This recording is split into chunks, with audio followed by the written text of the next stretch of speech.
அன்பர்களே, ஆண்டவராகிய இயேசு கிறிஸ்துவின் நாமத்தில் உங்களுக்கு மனம் நிறைந்த வாழ்த்துக்களை தெரிவித்துக் கொண்டு சத்திய வசனம் திருமறை பாட நிகழ்ச்சிக்கு உங்களை அன்போடு அழைக்கிறோம். சத்திய வசனம், இது தேவனின் வசனம்.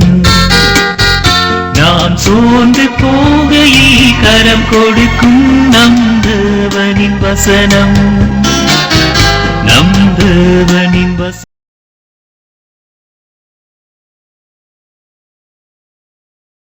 சுரமண்டலம் வாசிக்கிறதில் தேறின ஒருவனை தேடும் படிக்க எங்கள் ஆண்டவனாகிய நீர் உமக்கு முன்பாக நிற்கிற உம்முடைய அடியாருக்கு கட்டளையிடும்.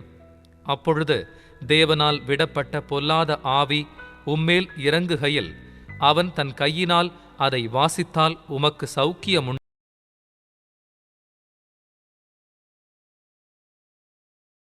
பிரியமானவர்களே, சத்திய வசன நிகழ்ச்சிகளை காண்கின்ற உங்கள் ஒவ்வொருவரையும் ஆண்டவராகிய இயேசு கிறிஸ்துவினுடைய புண்ணிய நாமத்தினாலே வாழ்த்துகிறோம். உங்களுக்காக நாங்கள் தொடர்ந்து பிரார்த்தனை செய்கிறோம். நீங்களும் இந்த ஊழியத்திற்காக தொடர்ந்து பிரார்த்தனை செய்யுங்கள். சத்திய வேத வசனத்தை மகிமைப்படுத்துகிற இந்த வசன ஊழியத்தை நீங்கள் ஆதரிக்கும்படியாக, ஜெபிக்கும்படியாக உங்களை ஆண்டவருடைய நாமத்திலே அன்போடு வேண்டுகிறோம். அருமையானவர்களே, தாவீதை கர்த்தர் உருவாக்கின விதத்தை குறித்து இன்றைக்கு நாம் கற்றுக்கொள்ளப் போகிறோம்.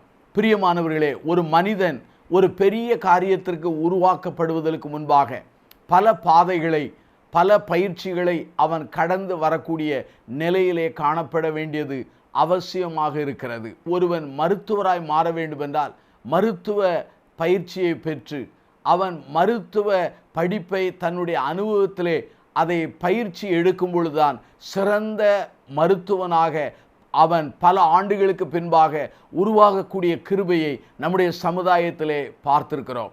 ஆனால் தாவீதை ஆண்டவர் ஆடு மேய்த்து கொண்டிருந்த ஒரு மனிதனை ஆண்டவர் ராஜாவாக எவ்வாறு உருவாக்க தன்னுடைய திட்டத்திலே அவர் எவைகளை கை கொண்டார் என்பதை நான் சொல்ல விரும்புகிறேன். 1 சாமுவேல் 16ஆம் அதிகாரத்திலே 16வது வாக்கியத்திலிருந்து நீங்கள் எடுத்து வைத்துக் கொள்ளுங்கள். தாவீது வனாந்தரத்திலே தன் தகப்பனுடைய ஆடுகளை மேய்த்து கொண்டிருந்தவர். இஸ்ரவேல் ஜனங்களுக்கு ஆடுகள் என்பது ஒரு பெரிய ஆஸ்தியாகும், ஒரு செல்வத்தினுடைய பிரதிபலிப்பாகும். ஆனால் ஆடுகளை நம்முடைய இந்திய கலாச்சாரத்தின்படி வீட்டிலோ அல்லது தோட்டத்திலோ அவர்கள் அதை மேய விடுவதில்லை. வனாந்தரமான இடத்திலே ஒரு பெரும் மந்தையாக அவர்கள் ஆடுகளை மேய்த்து பராமரித்து கொண்டிருப்பார்கள். சில சமயம் தாங்கள் வசிக்கிற அந்த இடத்திலிருந்து பல மைல்கள் தூரம் தள்ளி இருந்து ஆடுகளை மேய்த்து, ஆடுகளை பராமரித்து, ஆடுகளுக்கு வேண்டிய எல்லா காரியங்களையும் அந்த மேய்ப்பன் செய்து ஆடுகளை பராமரித்து அதை விழிப்போடு எதிரிகள் கைகளிலிருந்தும் விரோதிகள் கரங்களிலிருந்தும் மிருகங்களின் கைகளிலிருந்தும் அதை காப்பாற்றுவதற்கு இரவும் பகலும் பாதுகாக்கிற ஒரு நல்ல பணியாளனாக அந்த மேய்ப்பர்கள் காணப்படுவார்கள். அப்படிப்பட்ட சிறந்த பணியை செய்து கொண்டிருந்த இந்த ஆடு மேய்த்த இந்த தாவீதை தேவன் தன்னுடைய இஸ்ரவேல் ஜனத்திற்கு 2வது ராஜாவாக அவர் தெரிந்து கொண்டார். ஆகவே அவர் தெரிந்து கொண்ட பிற்பாடு அவனை அப்படியே உடனடியாக ராஜாவாக்கவில்லை. பிரியமானவர்களே, அவனுடைய வாழ்க்கையிலே அவனை உருவாக்கும் வரிந்தோம். சவுல் ராஜா அவன் சிங்காசனத்தில் இருப்பதற்கு சவுலை ஆண்டவர் அனுமதித்தார். இவன் எவ்வாறு தாவீது தன்னுடைய பயிற்சிகளையும் உருவாக்குற நிலை முடிந்தபோது சவுலுடைய காலம் முடிந்து போனதை நாம் திருமறையிலே நாம் காண முடிகிறது. ஆண்டவர் எப்போதுமே தன்னுடைய தலைவர்களை உருவாக்கி கொண்டே இருக்கிறார். தன்னுடைய தலைவர்களை எங்கே உருவாக்குகிறார், எப்போது உருவாக்குகிறார், எந்த இடத்தில் உருவாக்கி கொண்டிருக்கிறார் என்று நம்முடைய மனக்கண்களுக்கு தெரியாது. ஆண்டவர் ஒருவருக்கே தெரியும். ஆண்டவர் ஒரு வயதான ஊழியக்காரன் தன்னுடைய ஊழியத்தை முடித்து நித்தியத்துக்கு செல்வதற்கு முன்பாகவே இன்னொரு மனிதனை, இன்னொரு அருமையான ஊழியரை எங்கேயோ ஒரு இடத்திலே அவர் உருவாக்கி கொண்டிருப்பார். இதை நம்முடைய அன்றாட வாழ்க்கையிலே பார்க்கிறோம். தாவீதை தேவன் உருவாக்குவதற்கு 4 காரியங்களை தேர்ந்தெடுத்தார். முதல் காரியம் தனிமையான இடம். இந்த தனிமையான இடம் என்பதை நான் சொல்ல விரும்புகிறேன். பிரியமானவர்களே, ஆண்டவர் தன் மக்களை உருவாக்குகிற அந்த காரியத்திலே இந்த தனிமையான இடத்தை அவர் பயன்படுத்துகிறார். 1 சாமுவேல் 16:19 பாருங்கள். ஆடுகளை மேய்த்து கொண்டிருந்த அந்த தாவீதை அந்த வனாந்தரத்திலே ஆண்டவர் அந்த இடத்தின் மூலமாய் உருவாக்கினார். வனாந்தரத்திலே மனித சத்தங்கள் கிடையாது. வனாந்தரத்திலே தாவீதுக்கு உடன் நண்பர்கள் யார்? ஆடுகள்தான். வனாந்தரத்திலே அவனுடைய பெரிய ஆராதிக்கிற இடம் வானந்தான். வானத்தை பார்த்துதான் அவன் பாடினான், அவன் தியானித்தான். வனாந்தரத்தில்தான் அவன் ஆண்டவருடைய சத்தத்தை கேட்கிற பக்குவத்தை பெற்றான். வனாந்தரத்தில்தான் தேவனோடு எப்படி பேசலாம், எப்படி உறவு வைக்கலாம், தேவனை எவ்வாறு தியானம் பண்ணலாம் என்கிற அந்த காரியத்தை அவன் கற்றுக்கொண்டான்.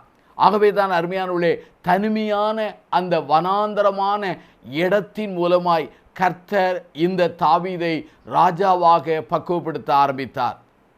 பிரியமான என் சகோதரனே, சகோதரிகளே, உங்களை ஆண்டவர் எங்கேயாவது ஒரு இடத்திலே தனியாக உட்கார வைத்து வேறு விரித்து அமைதியாக எல்லா மக்களிடத்திலிருந்து பிரித்து உங்களை ஒரு இடத்திலே வைத்திருப்பார் என்றால் முறுமுறுக்காதிருங்கள், ஒருவேளை கேள்வி கேட்காதிருங்கள், அவிசுவாசத்திலே புலம்பாதிருங்கள். ஆண்டவர் உங்களை அந்த இடத்தின் மூலமாய், அந்த தனிமையின் மூலமாய் உங்களை உருவாக்கி கொண்டிருக்கிறார். தனிமையான அந்த நேரத்திலே உங்களை சிந்திக்கவும், ஆண்டவரை அறிந்து கொள்ளவும், ஆண்டவரோடு பேசவும், ஆண்டவருடைய சத்தத்தை கேட்கவும், ஆண்டவருக்குள்ளாக உங்களுடைய உள்ளான மனிதனில் பலப்படுவதற்கும் அந்த தனிமையான இடத்தை ஆண்டவர் பயன்படுத்துகிறார். மார்க் நற்செய்தி நூல் 1ஆம் அதிகாரம் 25 வாசித்து பாருங்கள். அங்கே நம்முடைய ஆண்டவராகிய இயேசுவானவர், பிதாவின் ஒரே குமாரனான கர்த்தராகிய இயேசுவானவர் இந்த பூமியிலே மனிதனாய் நடந்து திரிந்து அற்புதங்களையும் அடையாளங்களையும் செய்த அந்த ஆண்டவர் நமக்காக தன்னுடைய ஜீவனையை சிலுவையிலே கொடுப்பதற்காக இந்த பூமிக்கு பிதாவினால் அனுப்பப்பட்ட ஒரே பேரான குமாரனாகிய அவர் தன்னுடைய ஊழிய காலத்திலே வனாந்தரத்திலே உட்கார்ந்து அவர் தனியாய் பிரார்த்தித்ததை நாம் வேதத்திலே வாசிக்கவில்லையா? தேவகுமாரனாகிய அவர், தெய்வமாகிய அவரே தனிமையாக வனாந்தரத்திலே உட்கார்ந்து தியானித்திருப்பார். ஆனால் நீங்களும் நானும் எவ்வளவு தூரம் அதை செய்ய வேண்டும்? கலாத்திய நிருபம் 1ஆம் அதிகாரத்தை எடுத்து வாசித்து பாருங்கள். அங்கே 17வது வாக்கியம் சொல்கிறது, அங்கே சவுல் என்கிற அந்த மனிதனை ஆண்டவர் சந்திக்கிறார். அந்த சவுல் என்கிற அந்த பவுலை ஆண்டவர் தன்னுடைய அடியானாக மாற்றுகிறார். அவன் உடனடியாக அப்போஸ்தலரிடத்தில் செல்லாதபடி அரபி தேசத்திலே சென்று அவன் தனித்திருந்தான் என்பதை திருமறையிலே காண முடிகிறது. ஆகவே மற்றவர்களை காட்டிலும் தேவனிடத்திலே விசேஷித்த கிருபையும், தேவனிடத்திலே விசேஷித்த அறிவையும், தேவனிடத்தில் விசேஷித்த ஞானத்தையும், தேவனிடத்தில் விசேஷித்த வெளிப்படுத்தலையும் அவன் பெற்று தேவனால் பயன்படுத்தப்பட்டான். அருமையான என் சகோதரனே, சகோதரிகளே, ஆண்டவர் உங்களை தலைமத்துவத்துக்கோ அல்லது தலைவர்களாகவோ அல்லது ராஜாக்களை போல தேவன் உங்களை அழைக்க வேண்டும் என்றால் உங்களை ஆண்டவர் தனிமையான இடத்திற்கு கொண்டு செல்வார். எலியாவின் வாழ்க்கையிலே பாருங்கள், கேரித்த இடத்திற்கு கொண்டு போய் அங்கே உட்கார வைத்து அவனுக்கு அநேக காரியங்களை ஆண்டவர் கற்றுக் கொடுத்தார். ஆகவே தான் முதல் காரியம், ஆண்டவர் தாவீதை ராஜாவாய் பக்குவப்படுத்துவதற்கு தெரிந்து கொண்ட இடம் தனிமையான இடம். இரண்டாவதாக, ஆண்டவர் அவனை ரகசியமாக, அதாவது மறைமுகமாக அநேக காரியங்களை கற்றுக் கொடுத்தார். 1 ராஜாக்கள் 17ஆம் அதிகாரத்தை பாருங்கள். ஆகாப்புக்கு முன்பாக திடீர் என்று வந்து எலியா வந்து நிற்கிறான். அவன் ஆண்டவருடைய வார்த்தைகளை தெளிவாய் சொன்னான். இந்த எலியா எங்கிருந்தான், எப்படி இருந்தான், அவன் எப்படி பக்குவப்படுத்தப்பட்டான் நமக்கு தெரியாது. திடீரென்று வருகிறான். அப்படியானால் அவன் வருவதற்கு முன்பாக ஆண்டவர் அவனை ரகசியமாய் அவனை ஆயத்தப்படுத்தி அநேக காரியங்களை கற்றுக் கொடுத்தார். அதே போலத்தான் இந்த வனாந்தரத்திலே ஆடுகளை மேய்த்து கொண்டிருந்த இந்த தாவீதின் வாழ்க்கையிலே ரகசியமாய் அநேக காரியங்களை கற்றுக் கொடுத்தார். தாழ்மையாய் எப்படி இருப்பது, ஆண்டவருக்கு எப்படி கீழ்ப்படிவது, ஆடுகளை மேய்க்கும் பொழுது எவ்வாறு விழித்திருப்பது, தன்னுடைய கைகளில் கொடுக்கப்பட்ட ஒவ்வொன்றுக்கும் எவ்வாறு உண்மையாய் இருக்க வேண்டும் என்கிற அநேக பாடங்களை அவன் படித்து கொண்டான். அருமையானவர்களே, ஆண்டவர் உங்களை தனி இடத்திலே வைத்து உங்களை பக்குவப்படுத்தலாம். மறைமுகமாக இருந்து உங்கள் உள்வாழ்க்கையிலே அநேக காரியங்களை அவர் கற்றுக் கொடுக்கலாம். ஆண்டவர் கற்றுக் கொடுக்கும் பொழுது வேதனையாயிருக்கும், ஆண்டவர் கற்றுக் கொடுக்கும் பொழுது விசனமாயிருக்கும். ஆனால் ஆண்டவர் கற்றுக் கொடுத்தவைகளுக்கு பிற்பாடு அது தேவ மகிமைக்காக அது பயன்படுத்தப்படும். இங்கே தாவீதின் வாழ்க்கையிலே தனிமையான இடத்தை ஆண்டவர் பயன்படுத்தினார்.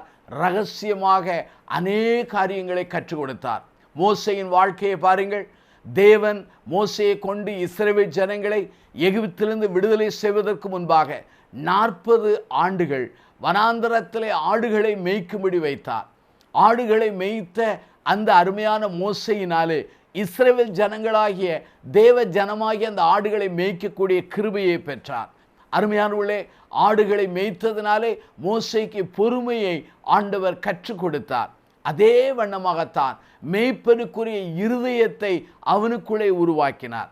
அதே வண்ணமாகத்தான் இந்த தாவீதின் வாழ்க்கையிலே அநேக ரகசியங்களை மறைமுகமாக கற்றுக் கொடுக்கும் அந்த பாதையிலே நடத்தினார். மூன்றாவதாக ஆண்டவர் இந்த தாவீதுக்கு வித்தியாசமான பணிகளை தரவில்லை, ஒரே பணியை தந்தார். ஒரே பணியை செய்வது என்பது எளிதான காரியம் அல்ல. நீங்கள் ஒரே இடத்திற்கு ஒரே வேலையை வாழ்க்கை முழுதும் செய்தால் உங்கள் வாழ்க்கையிலே சோர்ந்து போவீர்கள், முறுமுறுத்து விடுவீர்கள். அது நமக்கு ஒரு எந்திரமயமாக மாறிவிடும். அதில் எரிச்சல்கள், அதில் கசப்புகள் அல்லது உற்சாகம் இல்லாத தன்மை வந்து விடுகிறது. ஆனால் தாவீது தான் ராஜாவாக மாறுவதற்கு முன்பாக தகப்பனின் ஆடுகளை மேய்த்து கொண்டிருந்தார்.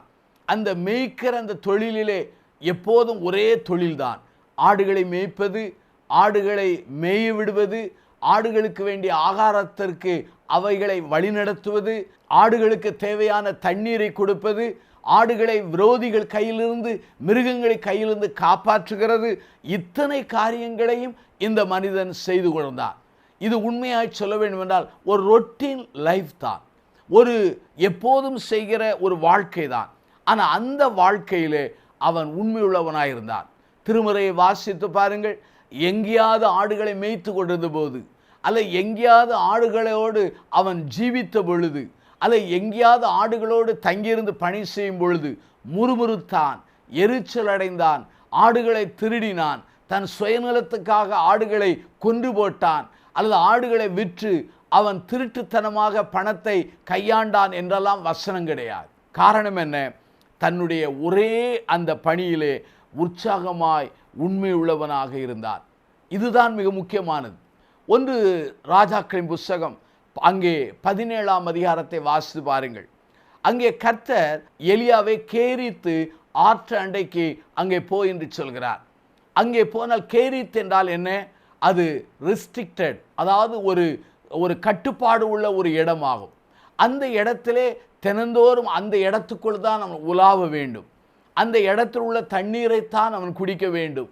அந்த இடத்திற்கு காகங்கள் கொண்டு வருகிற ஒரே விதமான ஆகாரத்தை தான் சாப்பிட வேண்டும். அந்த நிலையிலும் எலியாவை ஆண்டவர் பக்குவப்படுத்தினார். ஆனால் கேரித்தின் ஆறு அங்கு வற்றிய உடனே ஆண்டவர் சாரிபாத்துக்கு வழி நடத்தினார்.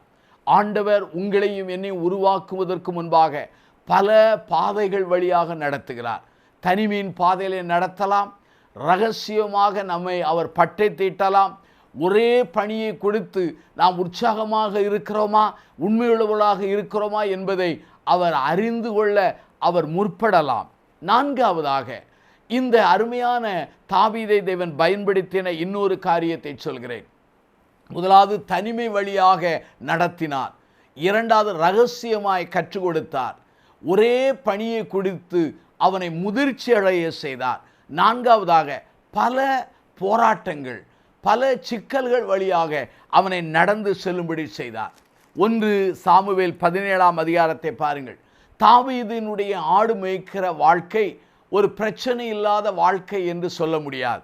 ஒன்று சாமுவேல் 17ஆம் அதிகாரத்தில் 34 சொல்கிறது, ஒரு விசை நான் ஆடு மேய்த்து கொண்டிருக்கும் போது கரடியும் சிங்கம் வந்து ஒரு ஆட்டை பிடித்து கொண்ட பொழுது அதன் வாயிலிருந்து, சிங்கத்தின் வாயிலிருந்தும் கரடியின் வாயிலிருந்தும் ஆடை தப்புவிக்க இந்த அருமையான தாவீது தன் ஜீவனை பணைய வைத்து போராடியதை ஒன்று சாமுவேல் 17ஆம் அதிகாரம் 34 வாசிக்கிறோம். அப்படியானால் அநேக போராட்டங்கள், அநேக ஆபத்துகள், அநேக விக்கினங்கள், தன் ஜீவனுக்கு ஆபத்து வருகிற நிலைப்பாடுகள், இத்தனை வழியாக ஆண்டவர் இந்த தாவீதை நடத்தி பக்குவப்படுத்தினார். அதனுடைய விளைவு என்ன தெரியுமா? பிற்காலத்திலே சவுல் ராஜாவுக்கு தப்பி ஓடும்போதும், பிற்காலத்திலே ராஜாவான பிற்பாடு தன் பிள்ளைகள் மூலமாய், தன் நண்பர்கள் மூலமாய், தன் விரோதிகள் மூலமாய் அவன் வாழ்க்கையில் வருகிற சிக்கல்களை எதிர்கொள்வதற்குரிய பக்குவத்தையும் வல்லமையும் பெற்றார். இதைத்தான் ரோமர் 8ஆம் அதிகாரம் 28 நாம் வாசிக்கிறோம். தேவனிடத்தில் அன்பு கூறுவர்களுக்கு சகலமும் நன்மையாகவே நடக்கிறது என்று சொல்லப்பட்டிருக்கிறது. ஆகவே நம்முடைய வாழ்க்கையினுடைய ஸ்ட்ரகிள்ஸ், நம்முடைய வாழ்க்கையினுடைய போராட்டங்கள், நம்முடைய வாழ்க்கையினுடைய துன்பங்கள், நம் வாழ்க்கையிலே நாம் சந்திக்கிற ஆபத்துகள் எல்லாம் நம்முடைய உள்ளான மனிதனை அது முதிர்ச்சி அடைய செய்யக்கூடியதாக இருக்கிறது. இந்த 4 வழியாக இந்த அருமையான தாவீதை ஆண்டவர் ராஜாவாக பக்குவப்படுத்தினார். இந்த செய்தியை கண்டு கேட்டுக்கொண்டிருக்கிற என் சகோதரனே, சகோதரிகளே, அநேகர்களுக்கு தலைவர்களாக மாற விருப்பம் உண்டு. அநேகருக்கு கர்த்தரினை பயன்படுத்த மாட்டாரா என்கிற ஏக்கம் உண்டு. அநேகருக்கு ராஜாக்களைப் போல உன்னத ஸ்தானத்துக்கு வர வேண்டும் என்கிற விருப்பம் உண்டு. ஆனால் தேவன் பக்குவப்படுத்தும் பொழுது, தேவன் பக்குவப்படுத்துகிற பாதையிலே நம்மை வைக்கும் பொழுது அநேகர் என்ன செய்கிறார்கள்? முறுமுறுத்து விடுகிறார்கள். இவ்வாறு தேவன் இந்த பாதையிலே தாவீதை பக்குவப்படுத்தின பொழுது என்ன நடந்தது என்றால், அவன் வாழ்க்கையிலே அநேக நல்ல விளைவுகள் ஏற்பட்டன. 1 சாமுவேல் 16ஆம் அதிகாரத்தை பாருங்கள். தாவீது இப்படிப்பட்ட பாதையின் வழியாக தேவன் அவனை பக்குவப்படுத்தும் பொழுது அவன் வாழ்க்கையில் வந்த ஆசீர்வாதங்களை சொல்கிறேன். 1 சாமுவேல் 16ஆம் அதிகாரத்திலே 18 பாருங்கள். தாவீது வாசிப்பதில் தேறினவன், தாவீது பராக்கிரமசாலி, தாவீது யுத்த வீரன், தாவீது காரிய சமர்த்தன், தாவீது சௌந்தரிய உள்ளவன், தாவீதோடு கர்த்தர் இருந்தார். அருமையானவர்களே, இந்த 4 பாதைகள் வழியாக கர்த்தர் செல்லும் பொழுது திறமைகள் நமக்குள்ளே மெருகூட்டப்படுகின்றன, திறமைகள் கூர்மையாக்கப்படுகின்றன, திறமைகள் இன்னும் ஆண்டவரை மகிமைப்படுத்தத்தக்கதாக அதை ஆண்டவர் கூர்மைப்படுத்தி பண்படுத்துகிறார். இந்த 1 சாமுவேல் 16:18 ஒரு முக்கியமான வார்த்தை, இத்தனை திறமைகள் இருந்தாலும் அதை காட்டில் விசேஷித்த ஒரு திறமை என்னவென்றால் அவனோடு கர்த்தர் இருந்தார். ஒருவேளை திறமைகள் இருந்து ஆண்டவர் இல்லை என்றால் உன் வாழ்க்கை வீண்.